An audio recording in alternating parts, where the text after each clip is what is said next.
I'm Beatrice Ogolla. I'm aged 49 years. I'm a single mother of 2 daughters, 2 adult girls, aged 25 and 22. I'm a teacher at Kondele Primary in Kisumu. I'm a teacher of English, science and CRE.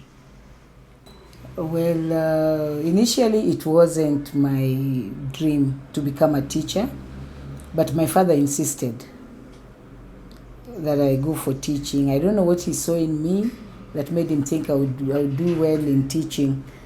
But now I'm 26 years old in the profession, and I must say I developed a passion for it. I enjoy doing my work, I enjoy teaching a lot, and I don't regret being a teacher. When you talk of mental health, I think we are talking about the mental stability, mental state of mind of the teacher. Now, mental state of mind of the teacher is very important because this is somebody who is handling children, learners. So a teacher is supposed to be very stable in mind for him or her to deliver. But anytime when a teacher is not stable in mind, then a teacher cannot deliver. So mental health is very important. Teachers need to be stable for them to deliver well. They are handling young children, people who are learning, and they are role models. So that mental health should be, teachers should be of good mental health. Yes. And what do you believe are some of the factors that affects the mental issues of teachers? One is personal. I believe there's some teachers who have domestic issues back at home. So this could affect them and their work at school, because when a teacher comes to school with issues, she's not happy at home and comes to work, I believe that teacher cannot deliver well, no matter what. So a teacher needs to come to school when she is happy and stable in mind for him to deliver well. Another thing is peace of mind at work. When a teacher is not in a conducive environment, working environment, that can also affect a teacher's work and mental health. A teacher needs to be in a good environment that is conducive to both her and the learners. Then another contributing factor is alcohol and drug addiction. It is now rampant and it is everywhere. Teachers have suffered it. There are so many teachers who are battling addiction, different types of drug use. So the teachers who are going through this cannot deliver, they cannot perform, they cannot be in school regularly, and this affects their work. So those are some of the reasons I know can affect a teacher. And do you think there are adequate systems in place to help teachers with their mental health? I don't think there are any adequate measures right now as we speak, because one, teachers are still interdicted for being addicts, for being away from school for their reasons that they have, for any misconduct that comes with that mental health. They are mishandled. They are not heard, they are not helped. So I don't think there's anything that has been put in, any measures that has been put in place to help. Tell us your story. When did things start going wrong? What happened? I'm a recovering addict of alcohol. It all started like any other addiction story. It started gradually. I started drinking, a social drinker, functional drinker. I would go to work, have my drinks over the weekends. But as time went by, gradually I graduated to stronger alcoholic drinks. Then somewhere along the way, I got myself into some problems in my marriage, and this pushed me into alcohol even more. I got deep into it, and before I realized, my life entirely depended on alcohol. I would wake up and the first thing I think of is alcohol. So There was nothing I could do. I could not work. I could not perform. Going to work became a tall order. Eating was a problem. So I got drained. I became frail. I was a mere shadow of myself. And this happened so fast. Before I did, I just found myself in it. I didn't know how it happened, but somehow everything just happened in a flash. And I was not the same person again. I couldn't go to work. To a point, I got interdicted. So when I was interdicted, that's the time my family came to know that there was a problem. So my siblings came together and thought of taking me to a rehab, which they did. I went to a rehab in Nairobi called New Dawn in Rongai. So while at New Dawn, I completed my therapy of 90 days successfully. But unfortunately, when I left, I had a very bad relapse. So after the relapse, the rehab came back for me again for 1 month. So after that 1 month, I was taken back. I was reinstated back to work. But I was taken to a remote place in Seme called Papothany. It's a place by the lake. There's a crocodile in that lake. And the only houses that were available there, accommodation, was the houses by the lakeside. There were hippos. By 6 p.m. were people who were grounded indoors. And there I was now staying alone. So now this is now the time when my life hit rock bottom completely. Now I engaged in alcohol more than I did before. I could buy and just stick indoors. I didn't have friends there. So I would lock myself in the house and just drink, not go to work, not do anything. But fortunately, I was with a very good head teacher, someone who is understanding, who realized that I have a problem deeper than what they were seeing. So he consulted my mom, and together they helped me. So it was at this time when life pushed me to a very dark wall. Everybody ran away from me. There was no financial support from anyone. I had to take Changa now. That is the only thing I could afford. So I called myself to a meeting and I asked myself why I had to suffer like that. I realized it's because of alcohol that I was suffering, nothing else. If not alcohol, these people would still love me the way they did. So that's the time I said enough is enough. In fact, that particular day, I had a whole bottle of alcohol. I did not finish it. That was the last alcohol I touched 3 years down the line. I'm now 3 years sober and still counting. I take it one day at a time. And I believe I'm going to count even more years. It affected my job. One, it caused me an interdiction. I could not work at all. I couldn't go to work. I could not deliver. So it affected my work very much. Yes.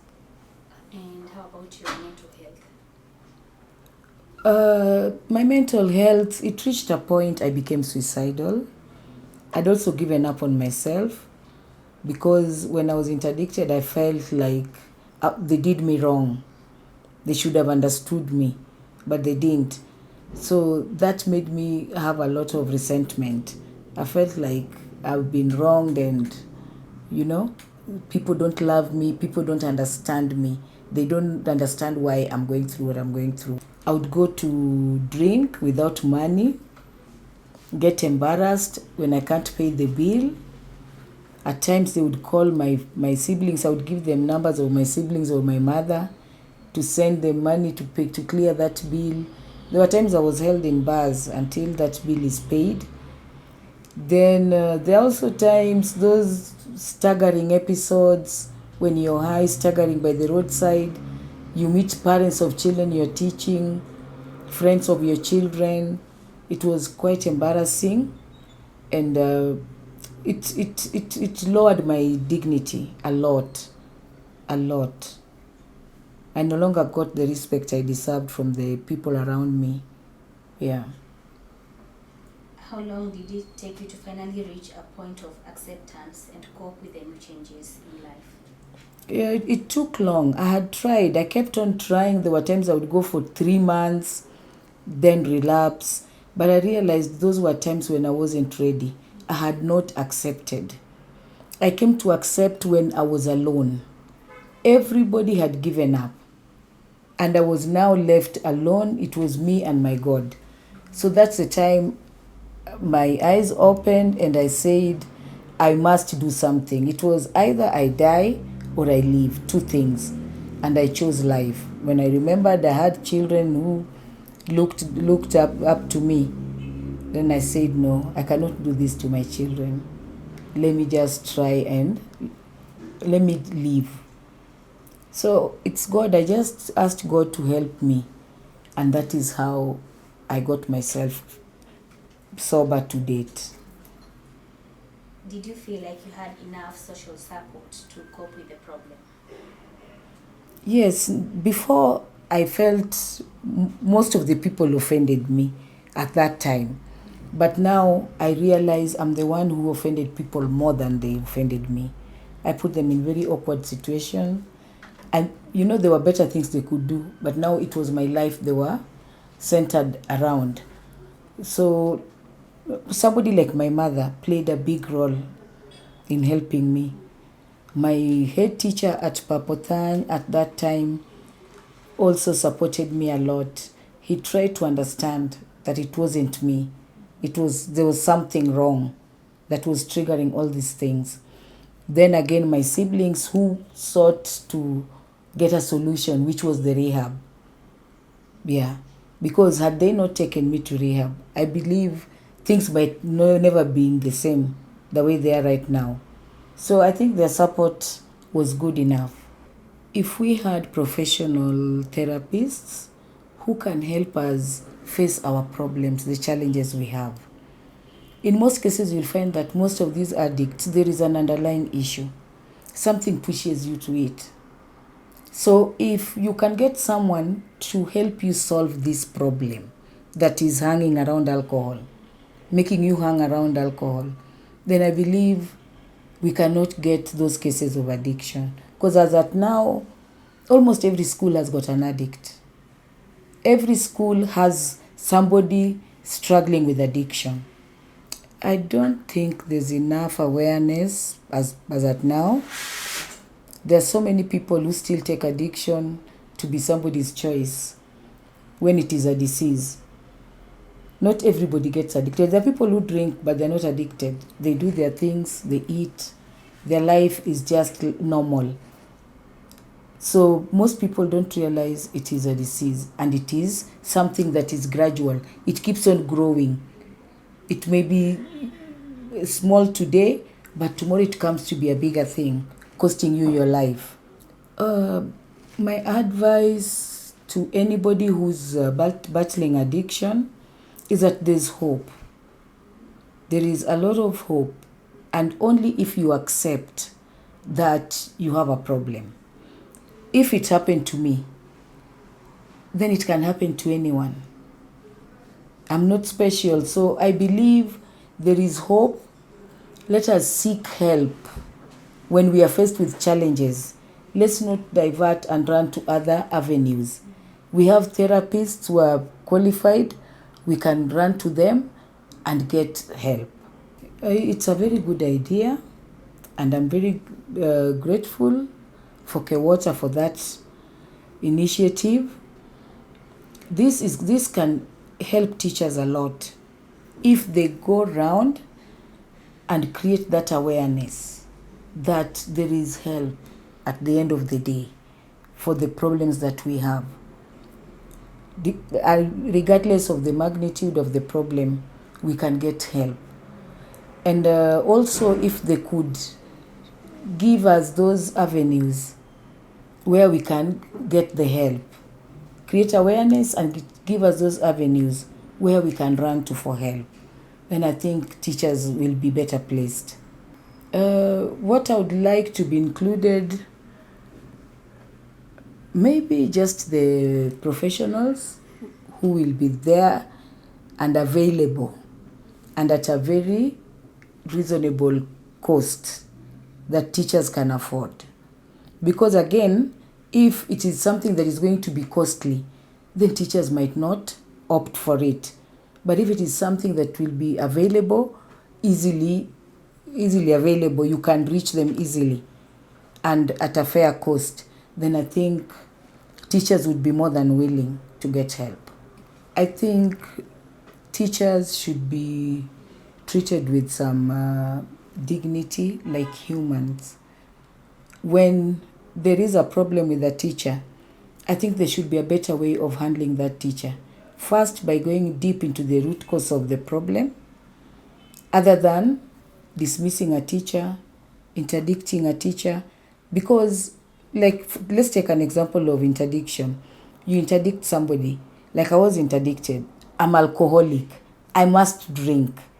And that money is now not there. When you're interdicted, you get no salary at all. So what do you think of this teacher? This person is going to drink to death. And this person is going to move to more lethal drinks, which are cheaper. Because the cheaper they are, the more lethal they are. So they should make things a little bit cheaper, easier for the teachers. Treat the teachers with dignity. When a teacher has a problem, go around the problem. Find a better way of solving the problem that cannot worsen the state of that teacher. I would say the situation is not good, it's bad.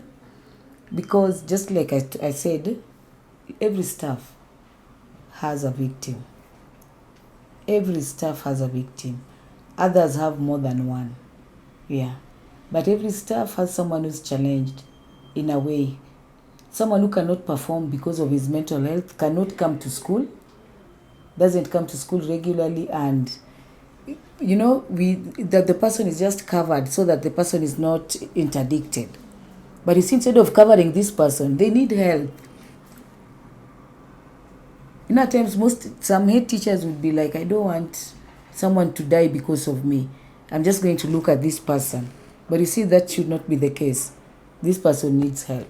In my recovery journey, I decided to reach out to others who are struggling out there because it also helps to build me. As I build them, I also build myself. There's a teacher in Seme who I reached out to, and I hope one day when I'm out again talking about this, I will come along with her so that she can also talk about her story. She's one person I reached out to. We went digging her out of Changa dams in the village. We struggled with her, and right now she's 6 months sober. I'm so proud of her and very happy. She's also a single mother. She lost her marriage when she got into addiction. The husband left her. But now she's happy again. She's reunited with her kids. The mother-in-law took away her children. She was left alone to drink. But now she's gotten back her glow again. She's beautiful, having her children. And I thank God that she's also gotten over it. And I trust that she's going to maintain it. So this is a struggle we are going to continue with. We are reaching out to more teachers. She's a female. We are reaching out to more teachers. And there are so many females, there are so many people who are going through it, but they are ashamed. They don't want to talk about it. The reason I'm not ashamed about it, so many people are going through it. People are affected, but they don't want to talk about it. But I'm not embarrassed about my situation because it's now in the past. It happened, but it's over, and somehow it has shaped my life. It was a bad experience, but it has impacted positively in my life. What pushed me into helping others is the pain I went through. I went through the journey. I know how rough it is. It is not an easy journey. So I wouldn't wish anyone to go through what I went through. If I could help someone before reaching the point I reached, then I think it is my joy. Yeah, I wouldn't like to see somebody suffering. It's a lot of pain for no reason. There is no joy in addiction. You no longer drink to be happy. You drink to save yourself, you know. So it's not anything I would wish someone to go through. And then last but not least, how do you prioritize your mental well-being now? One, I've become very selfish. I put myself first. Others come later. Yeah, so I think of myself, I do what I feel is right for me. And then I'm very sober in my thinking. Anything that I feel is not going my way, I avoid. Yeah. So that selfishness has helped me a lot. First, self-love. Yeah, I must say self-love. Yeah.